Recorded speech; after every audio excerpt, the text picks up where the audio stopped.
Qu'est-ce qu'un pays au juste? Un pays, par exemple, actuellement en Chine, qui a obtenu le pays? C'est Xi Jinping. Et ceux qui sont avec Xi Jinping. Les membres du bureau politique central ont obtenu le pays, avec Xi Jinping comme dirigeant suprême. Ils ont obtenu le pays ensemble. Alors, obtenir le pays signifie obtenir le pouvoir politique. Et obtenir le pouvoir politique, comment l'obtient-on? Nous pourrions dire, tiens, comment est-ce possible de l'obtenir? C'est qu'il y a un esprit, une sorte de vie dans les cieux. Les anges du ciel, ou des anges Tchous, ou le diable Satan, ou bien Dieu, qui a placé son esprit sur une certaine personne, et ainsi, cette personne a obtenu le pays. C'est ce que cela veut dire. Alors, il y a plus de 240 pays et régions sur Terre.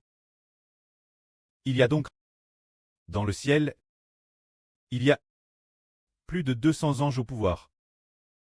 Bien SR, il y a des anges Tchous dans le ciel. Il y en a beaucoup. Probablement des dizaines de milliards. Il est possible qu'il y en ait. Mais ceux qui ont le pouvoir, cela fait référence, ceux qui détiennent le pouvoir, ce qui signifie que son esprit est sur le dirigeant suprême. C'est cela de tenir le pouvoir. Alors, nous disons, qu'est-ce qu'un pays? Tout comme dans l'Apocalypse, la femme enveloppe du soleil, la lune sous ses pieds est un pays. C'est le royaume de Dieu. Alors celle qui est assise sur la bœuf 10 cornes est aussi un pays.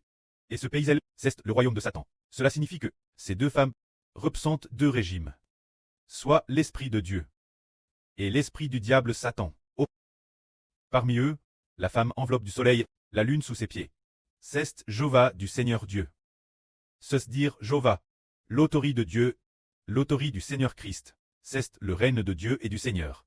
Pour le dire plus directement, on pourrait dire que c'est l'esprit de Dieu et du Seigneur. C'est ce que cela représente. Alors l'enfant dans l'Apocalypse signifie de l'esprit de Dieu et du Seigneur Christ. NS, ce qui signifie les enfants d'un pays. Prenons un exemple. Par exemple, au début, dans le royaume d'Israël, le premier roi fut le roi Saül. Si les frères et sœurs font un peu attention, comprennent un peu la Bible, ou la connaissent un peu, ils sauront aussi qu'au début Israël n'avait pas de roi. Seul Dieu établissait des juges pour les gouverner. Chaque fois qu'un juge t'établit, l'esprit de Jéhovah Dieu était avec lui. Plus tard, ce qui était plus l'œuvre que les juges, c'était les rois. Plus tard, après l'époque du prophète Samuel, dans ses vieilles ânes, le peuple a demandé d'établir un roi. Finalement, Dieu a choisi Saül. Il a choisi Saül et a demandé au prophète Samuel d'utiliser l'huile d'onction. Lors de l'onction de Saül, Saül parlait comme un prophète.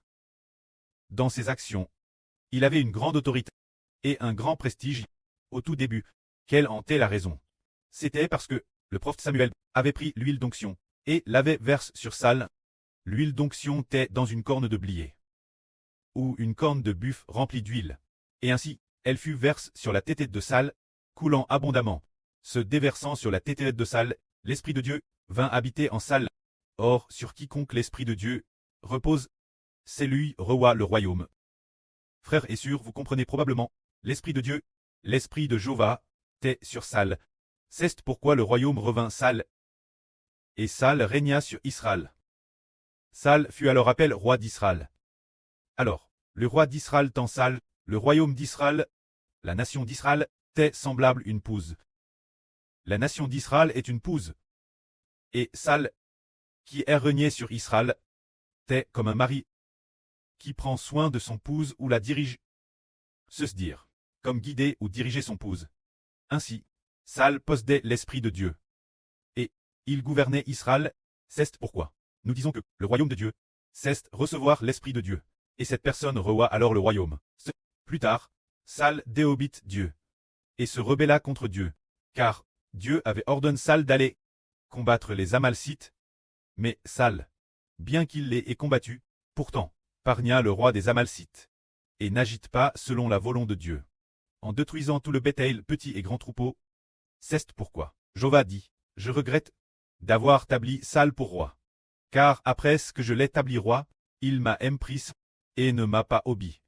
Ce regret d'avoir établi Saül pour roi, c'est se regretter d'avoir mis mon esprit en Saül, car j'avais mis là mon esprit, mon autorité et ma puissance en Saül. Mais il s'est rebelle contre moi. S'il a pu remporter des victoires, c'était uniquement parce que mon esprit était en lui, qu'il avait cette capacité. Mais il ne m'a pas obéi. Alors Dieu dit, Dieu ordonna à Samuel de prendre une corne remplie d'huile, une corne de blier remplie d'huile d'onction, et d'aller dans la maison d'Isa, chercher un jeune homme, nomme David.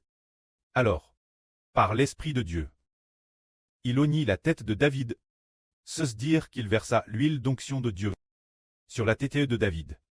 Ce moment-tel, David fut par Dieu. Appel loin de Dieu, c'est dire que Dieu plat le royaume en David. C'est dire que Dieu a mis son esprit en David.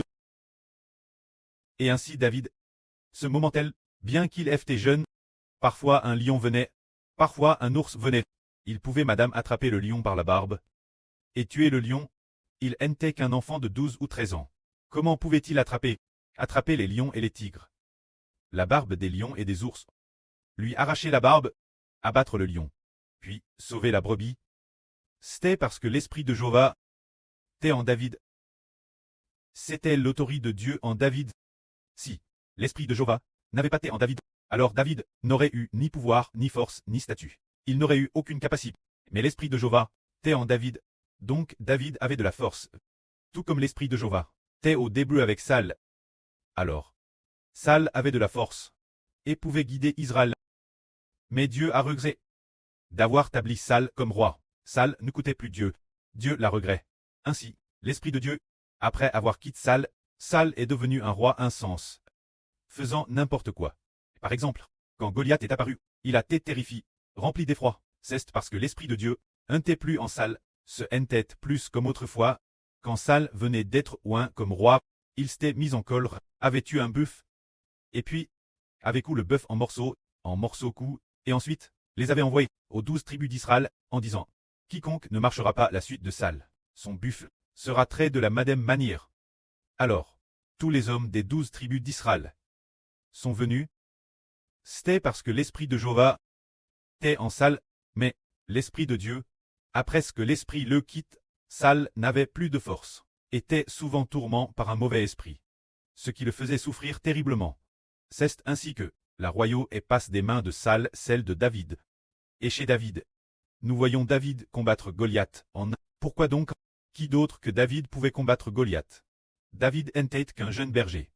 Et pourtant, il a pu combattre un homme qui faisait peut-être 2 m 80. Non, pas un m 80, mais un colosse de 2 m 80. Et remporter la victoire de. Pourquoi donc? C'est parce que Jéhovah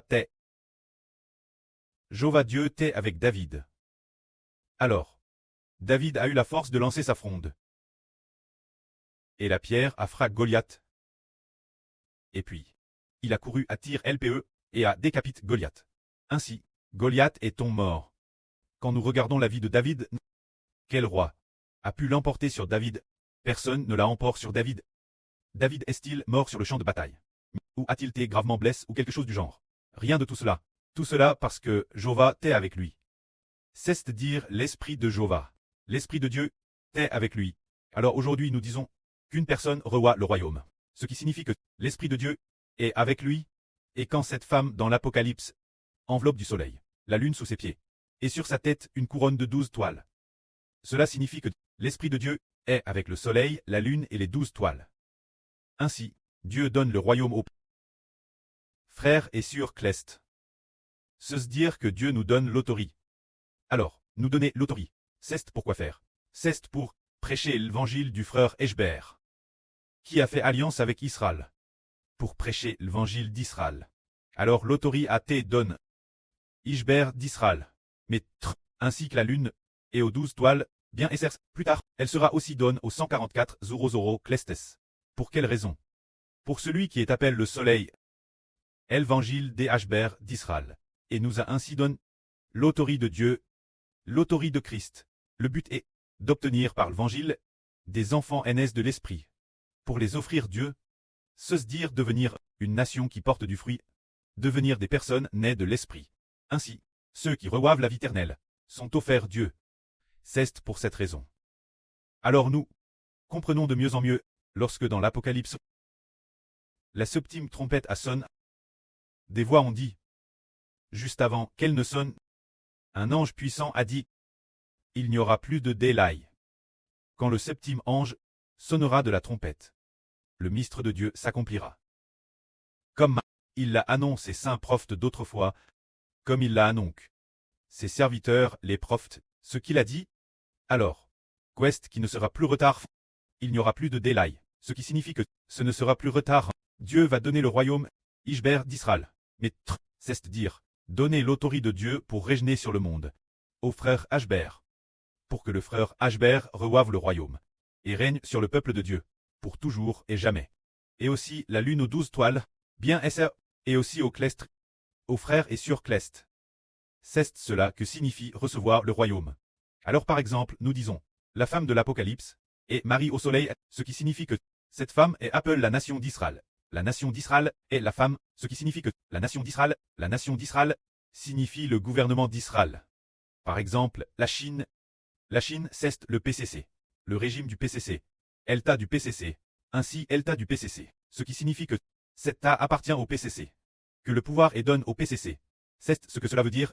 Alors le royaume d'Israël. Le royaume d'Israël, le frère Ashber est devenu le roi du royaume d'Israël, ce qui signifie que Dieu a donné le pouvoir.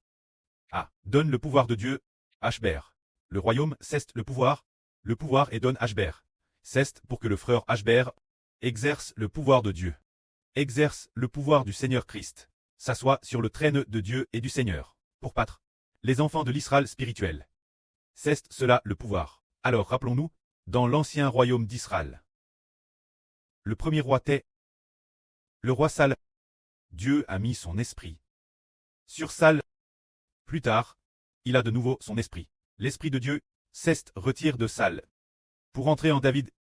Plus tard, après la mort de David, il est en Salomon. Puis il a fait alliance en disant, le royaume de Dieu sera avec David et la descendance de David, se dire de nation en nation, de nation en nation. L'esprit de Dieu sera en eux. Mais pourquoi l'autorité de Dieu est sur les rois successifs du royaume de Juda? Mais la fin a été que, bien qu'elle ait sur eux, pourtant, ils ont adoré des idoles. Ce qui signifie que l'Esprit de Dieu, bien qu'il ait été en eux, et leur et donne l'autorité, ils se sont rebelles contre l'Esprit de Dieu, et n'ont pas obéi l'Esprit de Dieu. Tout comme Adam, Dieu a mis son esprit en Adam, se dire qu'il a mis l'autorité de Dieu, la puissance, la sagesse et la vie. En Adam s'est rebelle contre l'Esprit de Dieu, et n'a pas voulu obéir. Alors Dieu s'est mis en colère, et a retiré l'Esprit de Dieu d'Adam, faisant d'Adam et de sa descendance des très insensés, devenus sans sagesse et sans esprit, jusqu'à ce que le Rédempteur Jésus-Christ vienne, et que les rachets reçoivent nouveau l'Esprit de Dieu. Bien exerce dans l'Esprit de Dieu, il y a la vie éternelle, ainsi que la sagesse et l'autorité donnent aux hommes, mais quand l'Esprit de Dieu, qui est dans l'homme, il fonctionne différemment. Par exemple, les hommes clestes, l'esprit du prêtre, qui est en eux, c'est pour faire d'eux des rois et des prêtres. Les enfants de la nouvelle terre, l'esprit du prêtre en eux, non seulement leur donne la vie éternelle, mais aussi leur donne la sagesse. Pour battre les animaux de la nouvelle terre, les oiseaux du ciel, et les poissons de la mer, les animaux et les bêtes de la terre. Le prêtre cleste, selon la bonne volonté du prêtre, donne son gouvernement Israël. Et tous les descendants d'Israël. Alors, quant aux descendants clestes, il les fait devenir rois et prêtres. Quant aux descendants de la nouvelle terre, il leur donne la sagesse de prendre soin des animaux de la terre. C'est cela le royaume de Dieu qui doit venir sur Israël. Que la gloire soit au prêtre et au Seigneur. Amen.